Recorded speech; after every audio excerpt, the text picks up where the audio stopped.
আসসালামু আলাইকুম রহমতুল্লাহি আবরাকাত।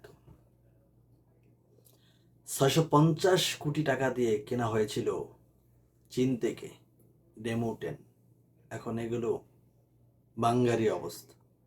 দীর্ঘদিন যাবৎ এগুলো এভাবে পড়ে রয়েছে। ক্ষতি রাষ্ট্রের ৬৫০ কোটি টাকা। আনার কয়েক বছর পরই এগুলো সব অচল। একটা মনে হয় যে এখন চলে না, সব অচল। এখন নতুন নতুন শুধু কিনা হচ্ছে। তাহলে রাষ্ট্রের এই যে সম্পদ, রাষ্ট্র কিভাবে আগাবে বলেন? আপনারা এই মতামত দেন। অযত্নে পড়ে আছে এখন এগুলো, বিভিন্ন গ্যারেজে এভাবে পড়ে আছে। রাষ্ট্রের ৬৫০ কোটি টাকা। মতামত আপনারা দিয়েন। শুভকামনা সবার জন্য।